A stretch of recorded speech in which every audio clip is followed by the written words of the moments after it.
Hi friends, welcome to trading info Telugu. ఈరోజు మన stock analysis వచ్చేసి తిరుమలై కెమికల్స్ లిమిటెడ్ కంపెనీ గురించి మీకు ఎక్స్ప్లెయిన్ చేయడం జరుగుతుంది. ఈ కంపెనీని కనుక మనం అబ్జర్వ్ చేసినట్లయితే Tirumalai chemicals is engaged in the business of TOLIC anhydride food ingredients and fine products, fine and personal care ingredients. ఈ కంపెనీ వచ్చేసి మెయిన్గా కెమికల్ సెక్టర్స్కి సంబంధించిన కంపెనీ అండి. ఈ కంపెనీ యొక్క మార్కెట్ క్యాపిటలైజేషన్ మనం గమనించినట్లయితే 2879 crores ఉందండి. స్టాక్ ప్రైస్ వచ్చేసి 281 రూపీస్ దగ్గర ట్రేడ్ అవుతుందండి. స్టాక్ పి కనుక గమనించినట్లయితే 14.2 ఉంది. బుక్ వాల్యూ వచ్చేసి 78.4 ఉందండి. ఆర్ఓసి వచ్చేసి 19.6% ఉంది. ఆర్ఓఈ వచ్చేసి 16.3% ఉంది. డెట్ టు ఈక్విటీ 0.23, డెట్ చాలా తక్కువ ఉందండి. ఇండస్ట్రీ పి 26.2 ఉందండి. అంటే ఇండస్ట్రీ పితో కంపేర్ చేసుకున్నట్లయితే కంపెనీ యొక్క స్టాక్ పి వచ్చేసి 14.2 ఉందండి. అంటే మీకు తక్కువ ప్రైస్లో అవైలబుల్లో ఉందన్నమాట ఈ స్టాక్. ఓకేనా. Industry price to book value కనుక గమనించినట్లయితే 3.59 ఉందండి. అదేవిధంగా కంపెనీ యొక్క రిటర్న్స్ మనం అబ్జర్వ్ చేసినట్లయితే లాస్ట్ 6 months రిటర్న్స్ వచ్చేసి 200% రిటర్న్స్ జనరేట్ చేసిన కంపెనీ అండి. మంచి రిటర్న్స్ జనరేట్ చేస్తున్న కంపెనీ అండి. లాస్ట్ 3 years కనుక గమనించినట్లయితే 112% రిటర్న్స్ జనరేట్ చేసిన కంపెనీ. అదేవిధంగా లాస్ట్ 1 year రిటర్న్స్ కనుక గమనించినట్లయితే 300% రిటర్న్స్ జనరేట్ చేసిన కంపెనీ అండి. 299 అంటే ఆల్మోస్ట్ 300% రిటర్న్స్ జనరేట్ చేసిన కంపెనీ. అంటే రిటర్న్స్ మనం అబ్జర్వ్ చేసినట్లయితే క్వార్టర్లీ రిజల్ట్స్ మనం చూసినట్లయితే క్వార్టర్లీ రిజల్ట్స్లో సేల్స్ అబ్జర్వ్ చేసినట్లయితే కన్సిస్టెన్సీగా సేల్స్ అనేది పెరగడం జరుగుతుంది. అదేవిధంగా ఆపరేటింగ్ ప్రాఫిట్ కనుక మనం అబ్జర్వ్ చేసినట్లయితే ఆపరేటింగ్ ప్రాఫిట్ కూడా కన్సిస్టెన్సీగా పెరగడం జరుగుతుందండి. అంటే మీకు చూడండి, కన్సిస్టెన్సీగా ఆపరేటింగ్ ప్రాఫిట్ పెరగడానికి గల కారణాలు మీరు అబ్జర్వ్ చేయాలండి. ఇక్కడ వాళ్ళ కంపెనీలో సేల్స్ పెరుగుతున్నాయి. అదేవిధంగా వాళ్ళ యొక్క ఎక్స్పెన్సెస్ ఏవైతే ఉన్నాయో అవి తగ్గించుకోవడం వల్ల మీకు ఆపరేటింగ్ ప్రాఫిట్ అనేది ఇక్కడ పెరిగినట్లు కనిపిస్తుంది. సో ఇది కంపెనీకి మంచి, అంటే ఇది గ్రోత్ ఈ విధంగా ఉండడం వల్ల కంపెనీ వచ్చి ఆపరేటింగ్ ప్రాఫిట్ అనేది మంచిగా పోస్ట్ చేస్తున్న కంపెనీ అండి. అదేవిధంగా నెట్ ప్రాఫిట్ కనుక గమనించినట్లయితే లాస్ట్ 4 quarters మీరు గమనించినట్లయితే చూడండి, కంపెనీ మంచి నెట్ ప్రాఫిట్స్ జనరేట్ చేస్తున్న కంపెనీ అండి. అదేవిధంగా ప్రాఫిట్ అండ్ లాస్లో కనుక గమనించినట్లయితే సేల్స్ చూడండి, కంపెనీ యొక్క సేల్స్ చూడండి, కన్సిస్టెన్సీగా గ్రోత్ అనేది కనిపిస్తుంది. అదేవిధంగా ఎక్స్పెన్సెస్ చూడండి, కంపెనీ యొక్క ఎక్స్పెన్సెస్ చూడండి, కంపెనీ యొక్క సేల్స్ చూడండి. అదేవిధంగా ఆపరేటింగ్ ప్రాఫిట్ చూడండి, ఆపరేటింగ్ ప్రాఫిట్ పెరుగుతుందా తగ్గుతుందా? ఆపరేటింగ్ ప్రాఫిట్ పెరుగుతుంది అంటే అది కంపెనీకి మంచి ప్లస్ పాయింట్ అండి, అది గమనించాలి. ఓకేనా. చూడండి ఆపరేటింగ్ ప్రాఫిట్ అనేది చూడండి లాస్ట్ 4 years కనుక గమనించినట్లయితే ఆపరేటింగ్ ప్రాఫిట్ అనేది పెరగడం జరిగింది. అదేవిధంగా కంపెనీ యొక్క నెట్ ప్రాఫిట్ కనుక గమనించినట్లయితే లాస్ట్ 3 years మీరు గమనించినట్లయితే లాస్ట్ 3 years చూడండి, అంటే పాండమిక్ సిచ్యువేషన్ నుంచి బయటపడ్డాక చూడండి కంపెనీ యొక్క నెట్ ప్రాఫిట్ చూడండి 118 crores 203 crores మంచి నెట్ ప్రాఫిట్ జనరేట్ చేస్తున్న కంపెనీ. ఓకేనా ఫ్రెండ్స్. అదేవిధంగా బ్యాలెన్స్ షీట్ కనుక గమనించినట్లయితే కంపెనీ యొక్క బ్యాలెన్స్ షీట్ చూడండి, బోరింగ్స్ చూడండి, బోరింగ్స్ అనేది కంపెనీలో లాస్ట్ 3 years కనుక గమనించిన కాస్త పెంచుకోవడం జరిగింది. కంపెనీ బోరింగ్స్ ఎందుకు పెంచుకోవడం జరుగుతుంది? కంపెనీ బోరింగ్స్ పెంచుకుంది అంటే ఎక్కడైనా ఫిక్స్డ్ అసెట్స్ పెరిగాయా, వర్క్ ఇన్ ప్రోగ్రెస్లో ఏమైనా ఉందా అనేది మీరు అబ్జర్వ్ చేయాల్సి ఉంటుంది. అంటే మీరు చూడండి, ఇక్కడ ఫిక్స్డ్ అసెట్స్ పెరిగాయి, చూడండి ఇక్కడ బోరింగ్స్ పెరిగాయి, అదేవిధంగా ఫిక్స్డ్ అసెట్స్ కూడా పెరిగాయి.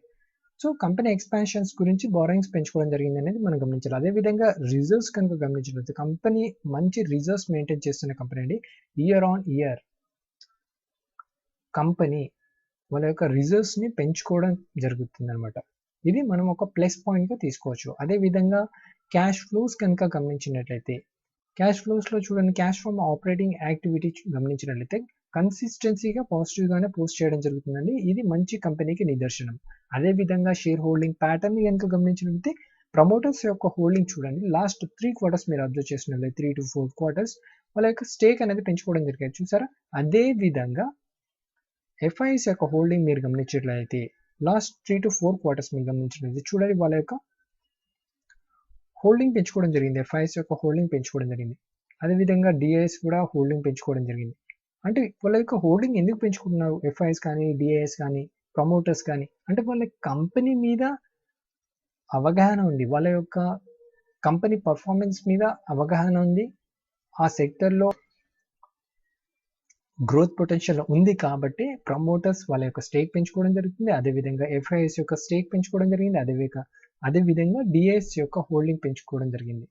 అదేవిధంగా పబ్లిక్ దగ్గర హోల్డింగ్ గమనించినట్లయితే పబ్లిక్ దగ్గర 57 నుంచి 1% తీసుకున్నట్లయితే ఆల్మోస్ట్ 56% పబ్లిక్ దగ్గర హోల్డింగ్లో ఉంది. అదేవిధంగా గవర్నమెంట్ దగ్గర హోల్డింగ్ కనుక గమనించినట్లయితే 0.70% ఉందండి. చూసారా, అంటే లాస్ట్ 3 క్వార్టర్స్ మీరు గమనించలేదా చూడండి, ప్రమోటర్స్ యొక్క హోల్డింగ్ పెంచుకోవడం జరిగింది. అదేవిధంగా ఎఫ్ఐఎస్ యొక్క హోల్డింగ్ పెంచుకోవడం జరిగింది. అదేవిధంగా డిఐఎస్ యొక్క హోల్డింగ్ పెంచుకోవడం జరిగింది. అదేవిధంగా గవర్నమెంట్ దగ్గర హోల్డింగ్ కూడా పెంచుకోవడం జరిగింది. ఇవి మనం గమనించాల్సిన విషయం. స్టాక్ యొక్క ప్రైస్ పెరుగుతుంది.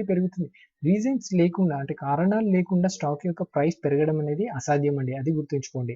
ఫండమెంటల్లీ స్ట్రాంగ్గా గ్రోత్ అవుతున్న కంపెనీ, అదేవిధంగా కంపెనీ యొక్క స్టాక్ ప్రైస్ కూడా గ్రోత్ అయ్యే ఛాన్సెస్ చాలా ఎక్కువగా ఉంటాయి.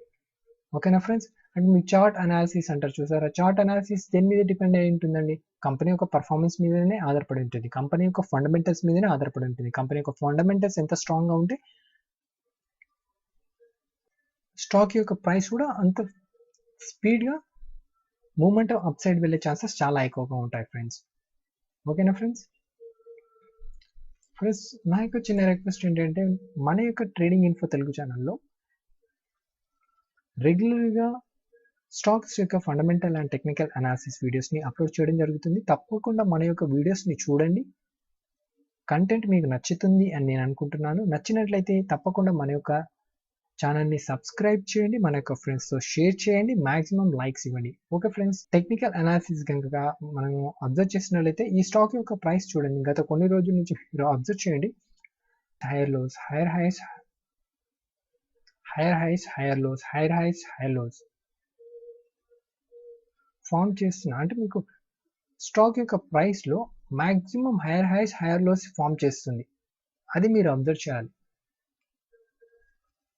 ఎంత స్పీడ్గా మూమెంట్ అప్వర్డ్ వెళ్ళింది మీరు అబ్జర్వ్ చేశారా గత 4 to 5 డేస్లో. చూసారా, గత లాస్ట్ 1 వీక్ మీరు అబ్జర్వ్ చేసినట్లయితే స్టాక్ యొక్క ప్రైస్ ఎంత స్పీడ్గా అప్వర్డ్ వెళ్ళింది. అదే విధంగా కింద వాల్యూమ్ కూడా మీరు అబ్జర్వ్ చేయండి, వాల్యూమ్ ఏ విధంగా పెరిగింది. వాల్యూమ్ సపోర్ట్తో ప్రైస్లో స్ట్రెంగ్త్ మీకు కానీ అబ్జర్వ్ చేయాలండి. చార్ట్ అనాలిసిస్లో ఇలాంటివి మీరు అబ్జర్వ్ చేయాలి కంపల్సరీగా. వాల్యూమ్ పెరుగుతుంది, ప్రైస్ పెరుగుతుంది అంటే మ్యాక్సిమం ఛాన్సెస్ అప్ సైడ్ వెళ్ళే ఛాన్సెస్ ఉంటాయి. అదేవిధంగా వాల్యూమ్ సో ఇక్కడ మీకు వాల్యూమ్ కూడా సపోర్ట్ చేసింది. అంటే మీరు వాల్యూమ్ని అబ్జర్వ్ చేసినట్లయితే ప్రైస్తో పాటు మీరు వాల్యూమ్ని అబ్జర్వ్ చేసినట్లయితే ఇక్కడ వాల్యూమ్ కూడా సపోర్ట్ చేసింది. చూసారా, volume day by day volume పెరగడం జరిగింది. చూసారా, అదేవిధంగా ప్రైస్ కూడా విపరీతంగా పెరిగింది. మీరు చూడండి, లాస్ట్ 1 వీక్ మీరు అబ్జర్వ్ చేస్తున్నట్లయితే ఈ స్టాక్ యొక్క ప్రైస్ మీకు చూపిస్తున్న చార్ట్ వచ్చేసి డైలీ చార్ట్ అండి. మీరు ఈ స్టాక్ యొక్క ప్రైస్ మీరు అబ్జర్వ్ చేసినట్లయితే లాస్ట్ 1 వీక్లో వితిన్ 1 వీక్లో 42% మీకు అప్ సైడ్ మూమెంట్ ఇచ్చిందండి. ఇక్కడ మీకు డైలీ ఉంది కాబట్టి మీకు ఇక్కడ అర్థం చేసుకోవడం కొంచెం కాంప్లికేట్గా ఉంటుంది. మీకు వీక్లీ చార్ట్లో పెట్టి చూపిస్తాను. లాస్ట్ వీక్ మీరు అబ్జర్వ్ చేసినట్లయితే చూడండి, మీకు చెప్పాను కదా 42% అని. ఇక్కడ చూడండి, ఇక్కడ మీరు అబ్జర్వ్ చేయండి 41.85 అంటే ఆల్మోస్ట్ 42% అప్ సైడ్ ర్యాలీ అయింది ఈ స్టాక్. ఓకేనా, ఈ స్టాక్ని కనుక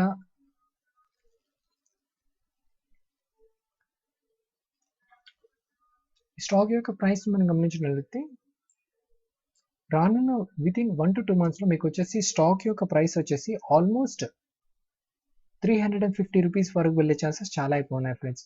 ఇంకొక విషయం మీకు చెప్పాల్సిన విషయం ఏంటంటే ఆల్మోస్ట్ ఈ స్టాక్ అనేది లాస్ట్ వితిన్ 1 వీక్లో 42% వరకు అప్సైడ్ ర్యాలీ అవ్వడం జరిగింది.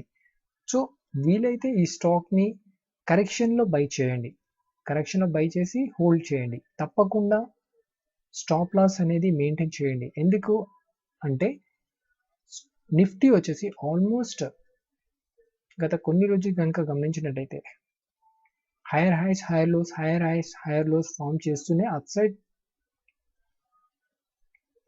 మూమెంటం ఇవ్వడం జరిగింది.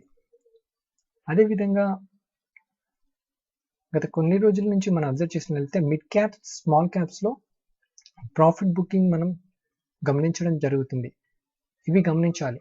ఎవరైతే ఈ నిఫ్టీని కనుక మనం అబ్జర్వ్ చేస్తున్నట్లయితే చాలా హెవీ ర్యాలీ అప్సైడ్ మూమెంటం అనేది ఇవ్వడం జరిగింది. సో కరెక్షన్ వచ్చే ఛాన్సెస్ చాలా ఎక్కువగా ఉంటాయి. సో కాషియస్గా మీరు ఇన్వెస్ట్మెంట్ చేయాల్సి ఉంటుందండి. అంటే either short term or long term పర్పస్లో మీరు ఇన్వెస్ట్ చేసినట్లయితే. పర్టికులర్లీ ఈ సిచ్యువేషన్లో మీకు ఇంకొక ఇన్ఫర్మేషన్ ఇవ్వాల్సింది ఏంటంటే మిడ్ క్యాప్ కానీ స్మాల్ క్యాప్ కానీ అలాంటి స్టాక్స్లో మీరు ఇన్వెస్ట్ చేసి ఉన్నట్లయితే ఫండమెంటల్లీ వీక్ స్టాక్స్ ఉన్నట్లయితే ఖచ్చితంగా ఎగ్జిట్ అవ్వండి. మ్యాక్సిమం ఇలాంటి సిచ్యువేషన్లో ఫండమెంటల్లీ స్ట్రాంగ్గా ఉన్న కంపెనీస్లో మాత్రమే ఇన్వెస్ట్మెంట్ చేయండి. అంటే ఐదర్ స్మాల్ క్యాప్ కానీ మిడ్ క్యాప్ కానీ లార్జ్ క్యాప్ కానీ ఫండమెంటల్లీ స్ట్రాంగ్గా ఉన్న కంపెనీస్లో మాత్రమే ఈ టైంలో మీరు ఇన్వెస్ట్మెంట్ చేయడానికి ట్రై చేయండి. ఎట్టి పరిస్థితుల్లో ఫండమెంటల్లీ వీక్గా ఉన్న స్టాక్లో ఇన్వెస్ట్మెంట్ చేయకండి. ఎందుకంటే small cap mid cap stocks follow అయ్యాయంటే హెవీలీ ఫాలో అవుతాయి, రికవర్ అవ్వడానికి చాలా టైం పడుతుంది. సో ఎస్పెషల్లీ ఇలాంటి సిచ్యువేషన్లో మీరు వీలైనంత వరకు లార్జ్ క్యాప్ స్టాక్స్లో ఇన్వెస్ట్మెంట్ చేయడానికి ట్రై చేయండి. లార్జ్ క్యాప్ స్టాక్లో ఫండమెంటల్లీ స్ట్రాంగ్ కంపెనీస్లో ఇన్వెస్ట్మెంట్ చేయండి. మీరు స్మాల్ క్యాప్ కానీ మిడ్ క్యాప్ కానీ ఎలాంటి స్టాక్స్లో ఇన్వెస్ట్మెంట్ చేసినా ఖచ్చితంగా ఫండమెంటల్లీ స్ట్రాంగ్ కంపెనీస్లో మాత్రమే ఇన్వెస్ట్మెంట్ చేయండి. ఇంకొకటి ఏంటంటే మీ యొక్క పోర్ట్ఫోలియోని డిఫరెంట్ సెక్టర్స్లో ఇన్వెస్ట్మెంట్ చేయండి. అంటే మీరు చూడండి, మీ దగ్గర ఫర్ ఎగ్జాంపుల్ 1 lakh ఉందనుకోండి, డివైడెడ్ బై 5 కంపెనీస్ అంటే 20,000 ఇలా 5 కంపెనీస్లో డిఫరెంట్ సెక్టర్స్లో ఇన్వెస్ట్మెంట్ చేయండి. ఒకే సెక్టర్లో ఉన్న కంపెనీస్లో ఇన్వెస్ట్మెంట్ చేయకండి. Different sectors, that future growth ఉన్న కంపెనీస్లో మాత్రమే ఇన్వెస్ట్మెంట్ చేయండి. ఓకేనా ఫ్రెండ్స్? ఇలాంటి టెక్నికల్ అండ్ ఫండమెంటల్ వీడియోస్ని మీరు రెగ్యులర్గా పొందడానికి మన యొక్క ట్రేడింగ్ ఇన్ఫో తెలుగు ఛానల్ని సబ్స్క్రైబ్ చేయండి, మన ఫ్రెండ్స్తో షేర్ చేయండి, మ్యాక్సిమం లైక్స్ ఇవ్వండి. Thank you friends.